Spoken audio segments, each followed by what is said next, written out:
আলো আঁধারি রাতের ভলি লড়াই। গ্রামের শেষ প্রান্তে টালির চালের সেই পুরনো স্কুল ঘরটার সামনেই আমাদের এই এক চিলতে ভলিবল মাঠ। সারাদিন মাঠটা নিঝুম পড়ে থাকলেও সূর্য ডুবলেই এখানে প্রাণ ফিরে আসে। গ্রামের তরুণদের কাছে এটি কেবল খেলার মাঠ নয়, সারাদিনের ক্লান্তি ভোলার এক জাদুর কাঠি। রাতের অন্ধকার নামতেই মাঠের দুই প্রান্তের বাঁশের খুঁটিতে লাগানো সেই হ্যাজাক বাতি বা হ্যালোজেন বাতিগুলো জ্বলে ওঠে।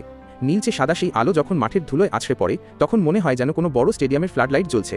নেটের ওপাশে এক দল, এপাশে এক দল, শুরু হয় টান টান উত্তেজনা। মাঠের ধুলো উঠছে, ঘামের গন্ধে বাতাস ভারী হয়ে উঠছে, আর তারই মাঝে শোনা যাচ্ছে হাতের তালুতে বল আছড়ে পড়ার সেই চেনা শব্দ, ঠাস ঠাস। গ্রামের বড়রা স্কুল ঘরের দাওয়ায় বসে খেলা দেখেন, আর ছোটরা মাঠের চারধারে ভিড় করে চিৎকার করে উৎসাহ দেয়। প্রতিটি সার্ভ আর স্ম্যাশের সাথে সাথে বাড়ে উত্তেজনার পারদ। মাঠের ধারের ওই বড় গাছগুলো সাক্ষী হয়ে দাঁড়িয়ে থাকে আমাদের হার জিতের। কোনোদিন আমরা জিতি, কোনোদিন হারি, কিন্তু দিন শেষে সেই বাতির আলো নিভে গেলে সবাই কাঁধে হাত দিয়ে বাড়ি ফিরি।